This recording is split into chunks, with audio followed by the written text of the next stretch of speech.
Okay, and we're back with another episode of Gossip in the Closet. And as you might well have been able to tell, if you're a visual watcher, actually, only the hair is cut. Now, it's not mad short, but it's short for me. And coincidentally, I didn't actually mean to cut my hair. And I'm going to tell you a fucking story. And this just proves how psychotic I am, to be quite fucking honest. And I'm pretty shocked with my behavior. I'm pretty shocked with this. I fear this is like stereotypically a lesbian thing to do. It just fucking is. And I'm going to tell you why.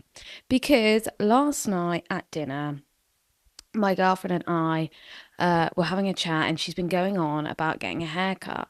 Now, if you know, if you've been listening to this podcast before or listening to my episodes, you would know that I'm actually working on a regional island in the south of Australia, which means coming by a hairdresser isn't as common. Like, there's no hairdressers around here. So I was like, yeah, I will cut your hair. Like, I've cut her hair before when we did regional work before. So I was like, yeah, I'll fucking do it. But I've been in a bit of a weird headspace. I don't know whether because I've started to take my anxiety pills. Anyway, do you know what it is? I'm trying to make excuses for this, like the reason why I thought this was okay. Um, yeah, so she asked me to cut her hair. So obviously there's me brushing her hair. She's like, I've grown it pretty long. I would say it was like, I'd say 3 inches below the boob. Okay, it was pretty long, and she wanted to keep it that way. Like, I will say, a lot of her hair, it did need a good cut. Like, it did. It wasn't up to me. So I was like, yeah, no problem. But it was dry, so I start cutting it, whatever. And then I'm like, do you know what? It needs to be wet so I can really see what I'm fucking doing here. And then she was getting all nervous. And she was like, I was like, I'm not a fucking hairdresser. I'm just gonna do my best here. So I start chopping away. The next thing you know, like her hair is like gone. When I tell you, like she grabbed her hair, she's like, "Where the fuck is my hair?" And I'm like, "Oh my fucking god! Like, what have I done?" Like when I say a good 6 to 7 inches came off this girl's hair, like I do not know what happened. Like one minute I just started cutting her hair. Um, I don't know. Then I started to really, really panic. It's like you don't just cut all your girlfriend's hair off. Like you just don't do it. Like for me, my hair is really precious. Like I do, like I just think it is like for some girls, like they are really precious about their hair, and I just am one of those people. But I was just overcome with emotion. I couldn't believe that I had cut all my girlfriend's hair off. Like when I say all my girlfriend's hair off, like she still has like hair, below the shoulder. So but I don't know what got into me. And can I say, in my 28 years, I have never done this. But because I felt so bad, like I literally grabbed my ponytail, and she was off washing her face. Like she was upset, like not gonna lie, she was like, I'm going to bed. She just couldn't, but like she was in disbelief that cutting off an inch or two led to 7 inches, which I completely understand. I'm still in shock today.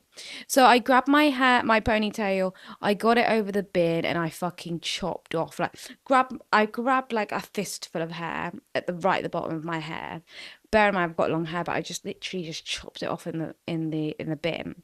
Get into bed, I'm crying dramatically. I'm like looking at her like fucking hell, like I'm so fucking sorry. She's like, just it doesn't matter, shut up, just leave it.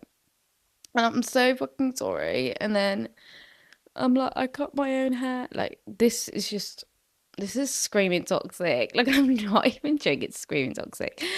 And she's like, what do you mean you cut? Yeah, I was like, I've cut my hair too. And it was in a bob at this point. And like, I've been having like a really long ponytail. And like, it was literally like up here, like it was bouncing, like it was so dry as well. She was like, why the fuck would you do that? Like, why would you do that? And it was just crazy. It was just such a dramatic night.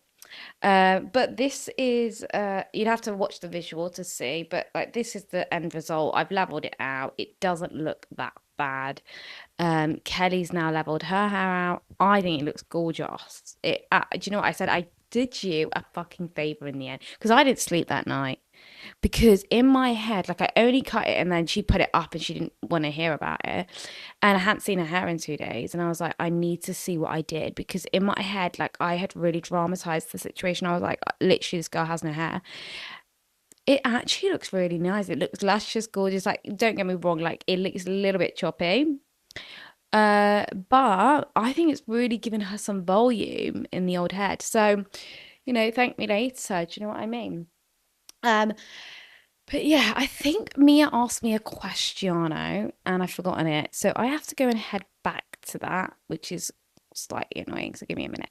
Okay, so I'm back and yeah, sorry about that seating position, bit weird. But anyway, yeah, so my twin sister does an episode every other week, and then I do an episode every other week. And last week, she decided to ask me a question about whether or not um because basically she's in a relationship. I know that this question sounds very fucking familiar to me, can I just say? And I believe it's about her and her girlfriend. I'm gonna call you out about that. Basically, one of them's vegan, one of them's not. And the one that's vegan has to always like come up with the meal ideas. And I fear that the person that isn't vegan is getting a bit upset because they would prefer to eat non-vegan food, which I can under fucking stand. So in that case, I do believe like my girlfriend and I, like she's pescatarian, I'm a meat eater. I mean that is a lot, it is a lot different and it's a lot easier to accommodate to. But also I've been doing gluten free, so she's been doing gluten free, and sometimes like I think with vegan and a meat eater, it is a lot different because there's a lot of considerations to take like to take in place. But I think that it should be one of those things where maybe 60% of the time, like you can combine your meals and make a meal that you both enjoy, or like whether like you can do a vegan meal, both of you have a vegan meal and then have cook the meat separately. Girlfriend have the meat option and then you have the vegan option for protein. So it's always like, yeah, it's always best to do like the carbs and veg is fine together and then do a separate protein. That's what I would do. Uh, but yeah, and then if the other 2 days you make your own foods separately, you know what I mean? Because you're individuals at the end of the day, and that's all I've got to say about that. Anyway, let's move on. So this week I'm talking all about the balance in relationships. And I know that is a really like general question. And what I mean by that is as a fucking lesbian, I fear that sometimes we are just extremists of everything we do. And I don't know if that's because I feel that it's because we're in a same-sex relationship. So I believe we just do things like as extreme as anything, where we just really wear our hearts on our sleeves. We do everything really with intensity. And what I mean by that is like we either get in a relationship with someone that lives literally across the fucking world and you're in like the most extreme long distance relationship ever, or you get into a relationship where you live and breathe each other's every second moment of the day, like you are amalgamated into this one person. And I've been there. Okay. So I'm here to talk about that. And I'm talking about that because, guys, I am obviously in Australia living the traveler's lifestyle. And I've been living with my girlfriend who I met over here. So she's American, I'm English, as you guys all well fucking know. Um, and obviously we've been traveling together. We've literally been living in each other's pockets for the last year. And that is a very intense relationship. And I feel like because of being, a woman who has has a twin sister who's a woman as well. So I've lived 18 years of my life glued to this person that I was with, that I marched my whole life, did every single thing, like every school day I was with my twin sister, every time I went home with my twin sister, every time we we got a new job, we got our first job, it was together. But we did these milestones. We moved house together. You do these milestones, and I know you do it with your siblings, but I do think it's 10 times more intense when you're doing it with your twin sister who looks exactly the same as you. And you tend to be, you know, called the twins. You're never individuals. And I feel like that then fed in to my first ever proper, like in quotation marks, relationship, because I did have a long distance relationship before that, and I'm going to speak more about that very, very soon. Um, so yeah, I just want to talk about balancing that out because I've now made a decision to actually go to Bali on my own for a month and have some solo travel and just find myself as a person again. And of course, Kelly's going to stay here. She's going to be working because she's got to get those regional work and hours in. And our relationship is going to massively transition. And we have never been in this scenario before because we've always like lived together and been so tight together. And it's going to be a massive adjustment. And it's been crazy emotional, and it may seem so silly to people, and like, you know, a lot of partners have different jobs that take them different places, and you have that base where you come home to and you're with each other again. But I think the intensity of traveling makes your relationship like just so embedded in like basically a codependent relationship. And obviously my girlfriend and I are very aware of that, and we don't want to continue doing that. I mean, for a lot of my relationships, not that I've been in many, but like I have felt that, you know, massive sort of codependency sort of thing. And you know, it does fill me with anxiety to, you know, be alone and like do this sort of next month on my own. But I just think it's absolutely necessary to do that to improve your relationship and to improve my relationship. And I think that nothing changes unless you have a big change. You do something, your environment changes, like something big has to change for the outcome to be different next time. And I think my girlfriend and I have become like come to a mutual decision that that would be the most healthiest thing for our relationship right now. Um, and we're going to be in an era where we have to figure out this new dynamic. Absolutely. So I'm going to talk to you guys about, you know, going into a long distance relationship, because what does that mean? That means, you know, we're not going to be able to comfort each other when we're having a disagreement. That means we're not going to be able to physically be there for each other if one of us is feeling emotional, which usually a lot of our communication style, or our definitely mine anyway, my comfort style, if I'm trying to be there for someone, is to be very much physical, to hug and love them.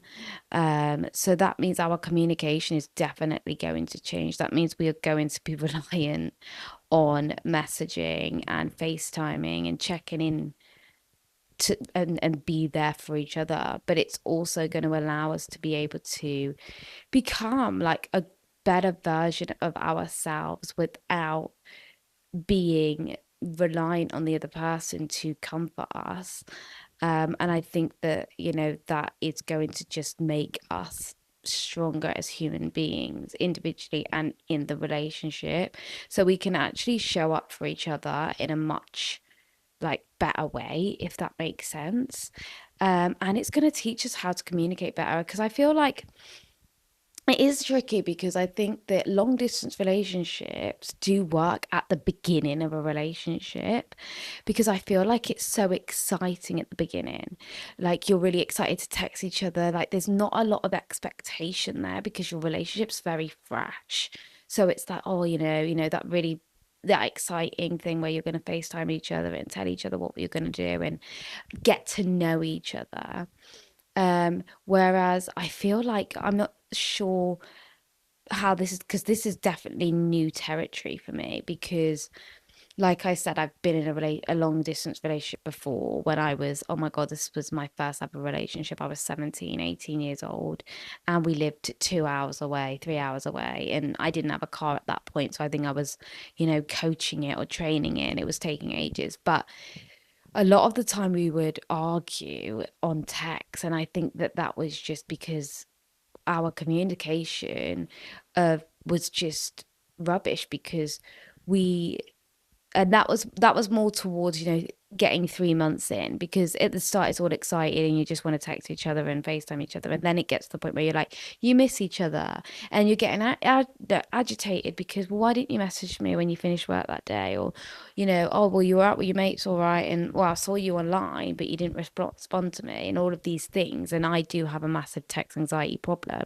which is another reason why I feel like I need to be able to address these issues more face on and be able to manage them and overcome them, because you can't continue having these anxieties and these triggers. But again, I do think in long distance relationship there has to be an end date. There has to be some sort of plan as to how long this period is going to go on for, because I feel like it's almost one of those feelings where uh you're waiting on something to happen. It's like you're waiting for that chapter to begin because you really, really want to be with each other.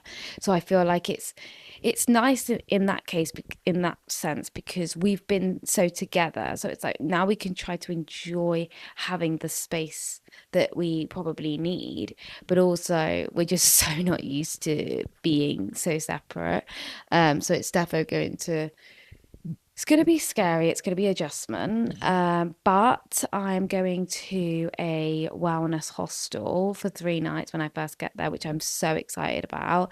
I feel like that is going to really like make me look inwards. Like I've been doing some more meditation because I'm not really a meditation girl, but I've been trying my best. So I'm really going to sit with myself and just make myself feel that uncomfortableness, and like socializing with brand new people, and not to be a shell of a person and actually show the real Shelby. And I feel like that will bring like more light back into my relationship, because I feel like I'm going to be, you know, bringing my full self to who I was when I first met my girlfriend. Because I think as well, like, it does get to a point where when you live together all the time, and especially when you're traveling and you're doing exactly the same job, you're on exactly the same routine, you've got exactly the same friends, it can get a bit like you become the same person. And it's down to like, when people say like lesbians always look the same, it's like down to the fact that of course like we're just sharing clothes all the time, because it's like, well, I fucking love that top, like let me wear it. But it's taken away from your own identity, and that's not what a relationship is. Like you've got to be able to be individuals. And yeah, and that's what we're going to do to make our relationship stronger, because we are wise grillies, and I am 28 years old, and I have to start to put my intentions in place. And if I want to elevate in my relationships, if I want to elevate in my life, I need to actually do it. And yes, I'll probably lay in bed tonight and hardly sleep because I am nervous to do it. Um, and yes, going on Lexapro, my anti-anxiety medication, has helped me to be able to regulate some of my emotions, not all of my emotions. And to be honest, it's a catch-22 really, because I feel like anti-anxiety meds are making me a little bit more in a trance, which I don't think is a great thing because it makes you slightly numb, but it also allows me to manage my very high intense feelings that I wasn't able to like function with. So yeah, and I think meditation is really, really helping. And also the fact that I am safe, I am okay, and being away from this person does not mean that they are out of your life. It just means that I'm going on my path. She has her own path, and we are two humans that connect because we want to be together and we want to love each other, but we want it to be the best it can ever be. So anyway, I've gone on a rampage about my own life and my own experience. So I hope you guys enjoyed that. Listen, if you guys have enjoyed that and if you've got any advice to give me, please drop the advice in the comments. Give me a like, a subscribe. Let me know what you would prefer me to talk about. And Mia, good luck on your next episode. I've got no questions for you this week. Love you. All right, guys. Thanks. Gossip.